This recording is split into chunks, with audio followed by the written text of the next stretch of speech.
Good morning, you're watching News 9. I'm Shweta Kothari. We're bringing you stories from the world of business, policy and economy. In the studio with me, Suyash Maheshwari. Suyash, good morning. Good morning, Shweta. Not a very bright morning for stock markets this morning. Yes, Shweta, not a very bright morning at all. Indian markets, opened lower on the back of mixed trend that we are seeing playing out in the global markets. Now on Friday, we saw a sharp spike in crude prices, because the war situation has escalated in Israel.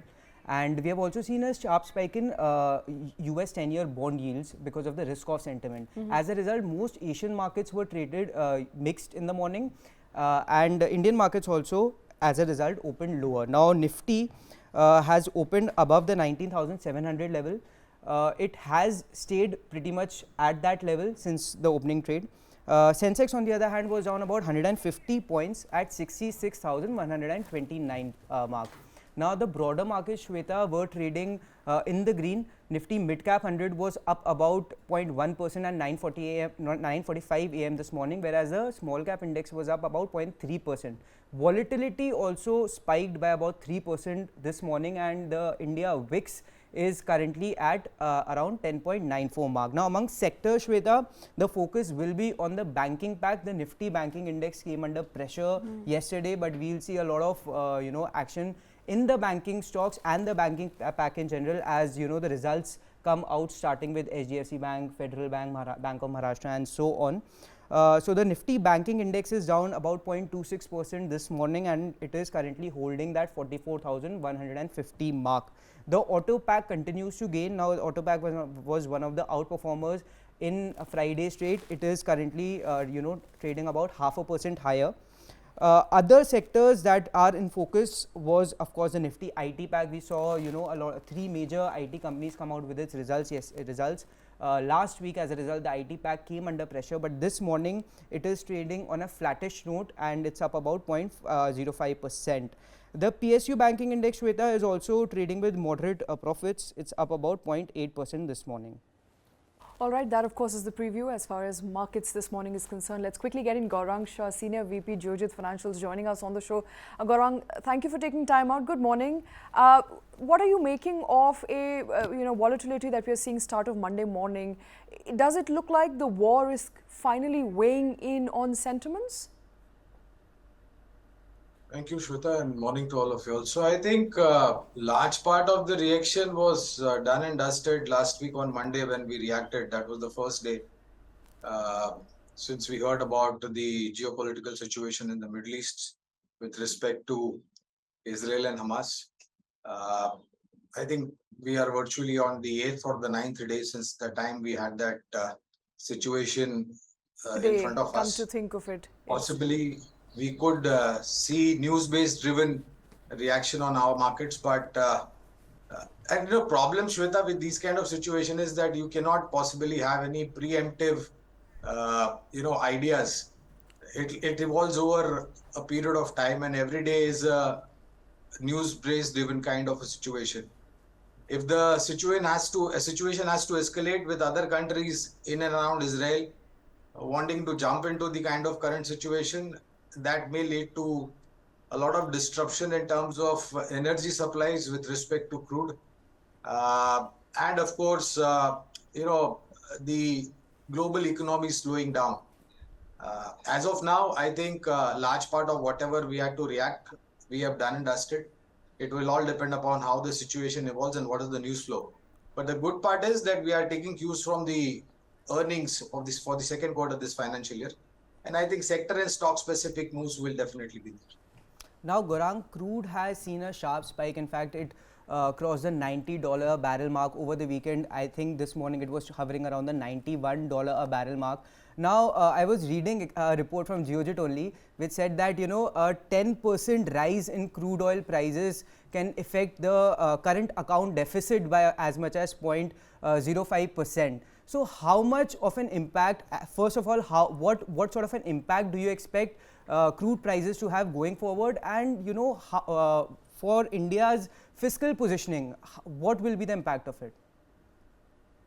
So we import more than 70% of our energy requirement, and whenever you have a situation on the crude oil front passing beyond $85, going towards 90 and beyond, I'm talking about Brent and NYMEX respectively. Our calculation as far as mathematics is concerned goes a little bit haywire because of the dependency we have on crude oil imports. Secondly, you have a weaker rupee against the dollar. Rupee is constantly weakening against the dollar, 83 and beyond to a dollar. This also adds to the pain in terms of the uh, strain on the balance sheet, government balance sheet, and of course oil pool account deficit. Uh, the reason why I said that neighboring countries should possibly stay away, and Iran is one of the neighbors, and Iran is the second and the third largest producer of crude oil and natural gas. We have certain bilateral relationship with Iran. We have some imports from Iran as well, but the local currency dominance. Uh, so we'll have to just wait and watch and hope that there is no escalation. If the escalation happens and if the global supply pipelines are going to get disrupted, definitely there's going to be a bump up in crude oil prices, which will lead to short to medium term pain for countries like India, which are largely dependent on imports. And then we'll have to gauge situation. But on the flip side, we also have some comfort in terms of imports from Russia. Let's hope that the dependency is more over there rather than rest of the world. All right. And since Israel-Hamas war has entered 10th day, more and more countries are likely to join in the fight. Syria is involved, Iran is involved majorly. What sort of impact are you looking at on crude oil prices in India, if at all, and also on inflation? We understand there will be a substantial impact on the current account deficit, but any sort of impact that you're looking at, you're anticipating on inflation numbers? Not immediately, Shweta, because we are maintaining a balance.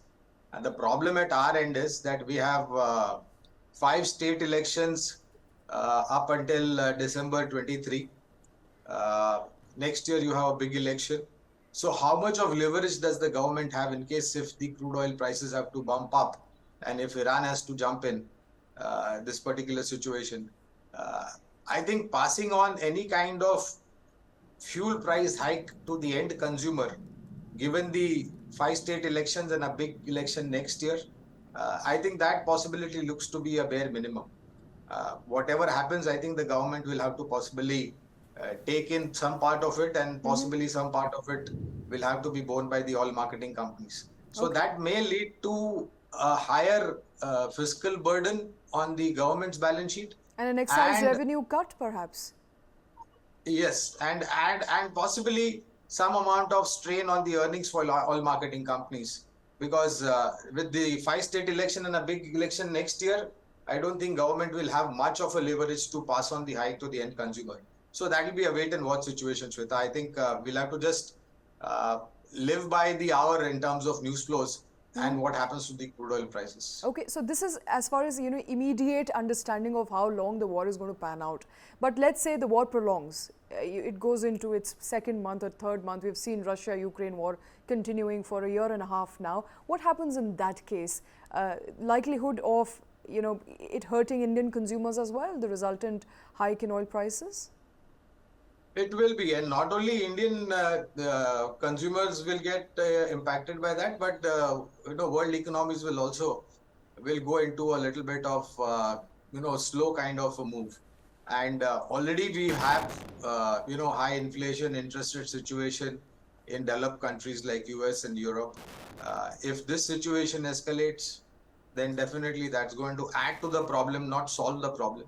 And in that kind of a scenario, I think discretionary spend will be pulled back.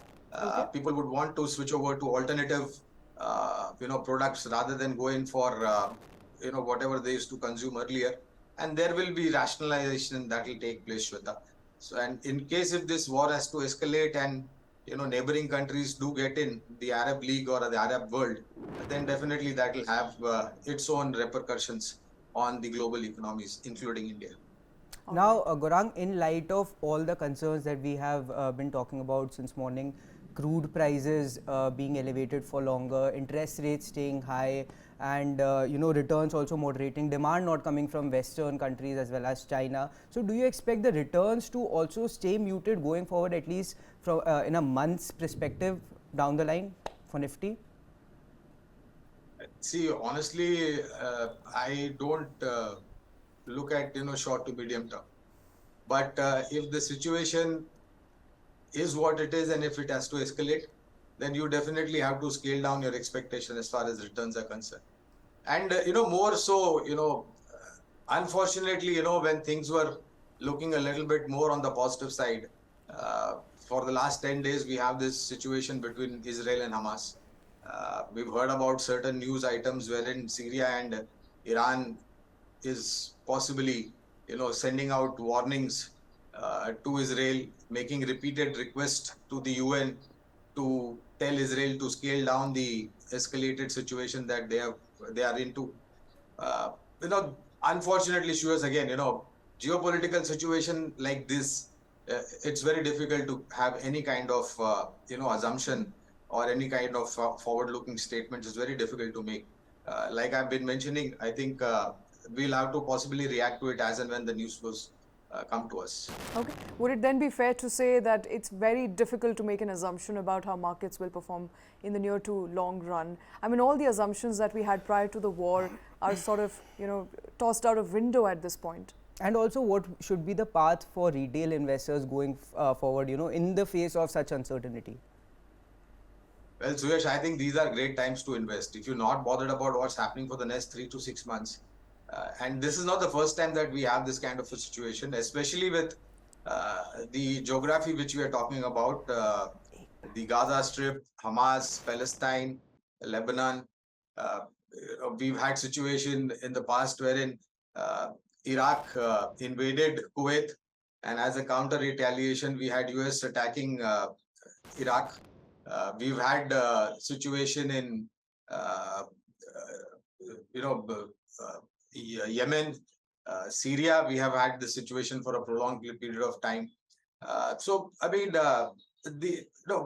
it's not the first time, but like I mentioned, you can't possibly preempt for next 3 to 6 months. But if you're a long-term investor, corrections like this are great opportunities. And why go far beyond? I think what we faced about 2.5, 3 years back in form of the pandemic, thanks to the gift that we got from China, Wuhan virus, we have recovered quite well within a short period of time. So if you're not looking at short to medium term, long term, I think these are the times wherein you can bring out your shopping list and possibly nibble into some of the stock ideas from a long term point of view. All right, let's get those stock ideas. Let's first quickly run through how banking pack is performing. Yes, It's under Gaurang, pressure.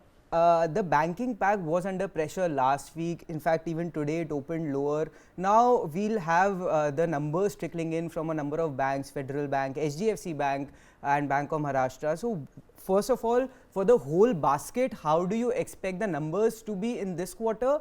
And what sort of impact can we expect on the Nifty banking pack? So overall, I think banking and NBFCs both. Let me put in all the three verticals of financials. That is, private sector banks, public PSU banks, and of course strong NBFCs. And if you even go by the verbatim of the commentary as far as the second quarter advances, deposits, and CASA numbers are concerned, I think the management is quite positive about it.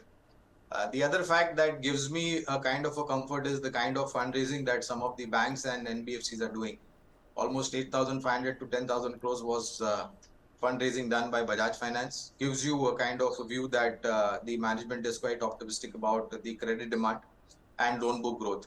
The last financial also, as a brokerage house, we were extremely positive on the banking and finance. This year also, we remain equally optimistic about banking and finance.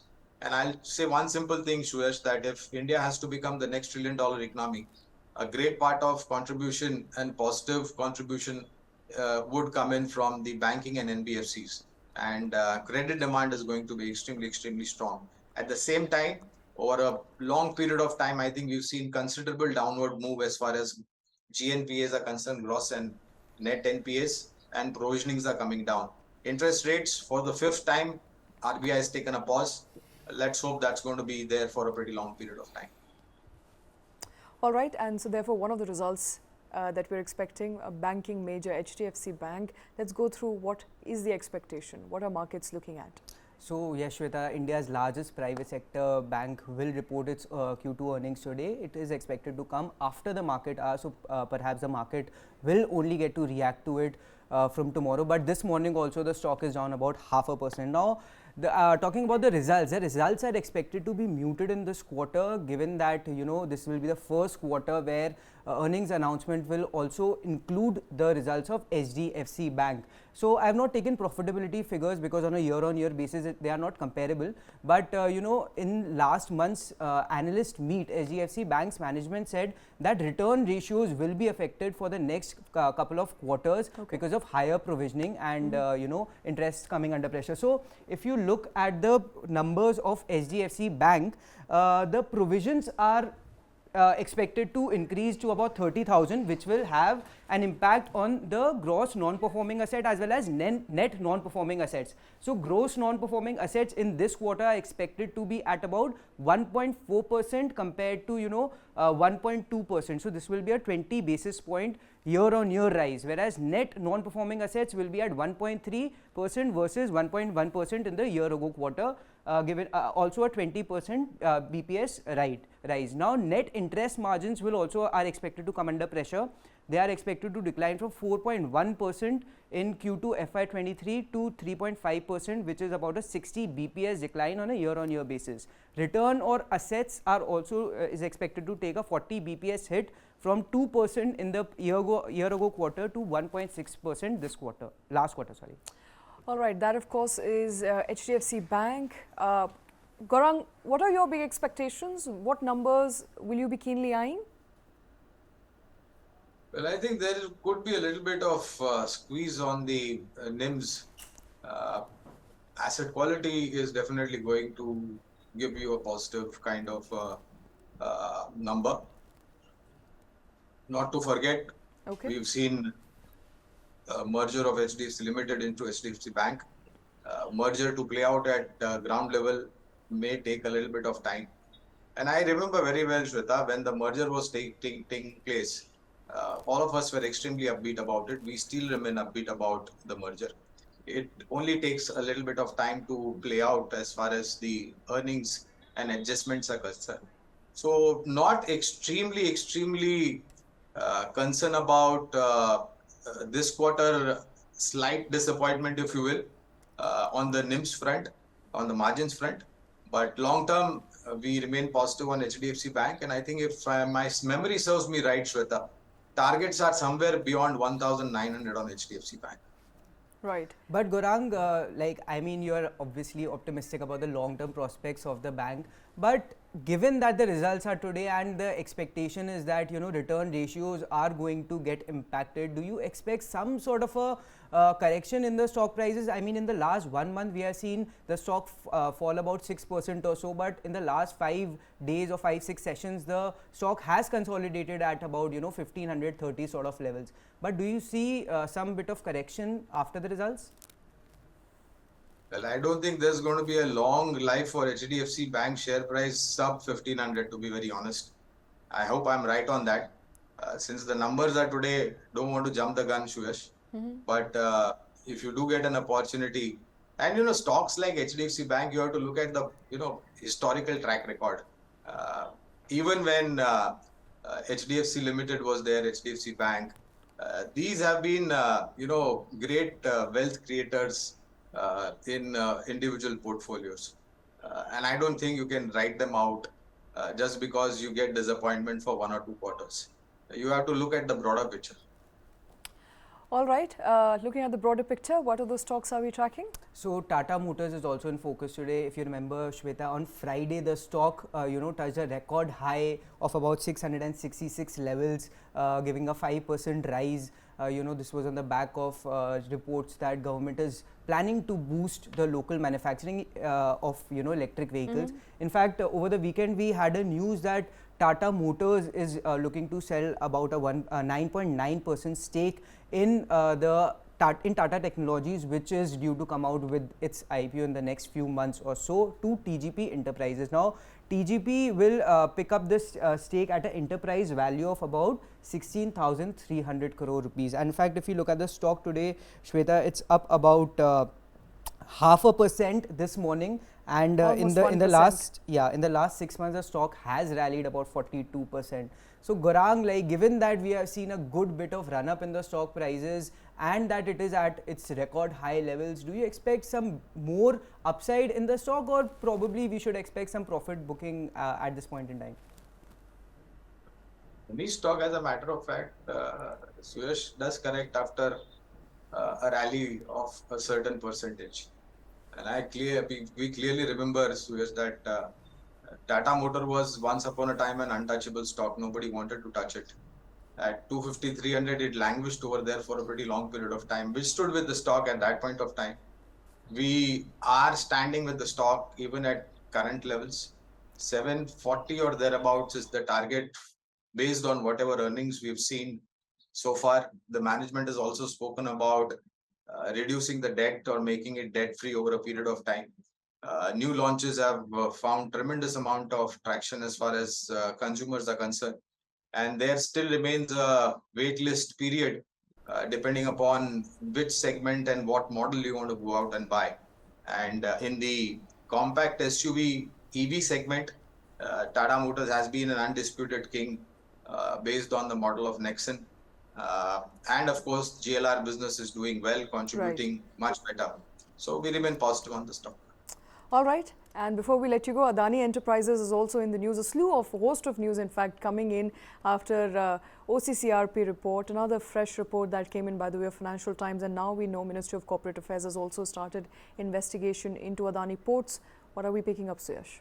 So the latest development is, of course, the investigation launched by the Ministry of Corporate Affairs into the two Adani airports in Mumbai, which is Mumbai International Airport and Navi Mumbai International Airport.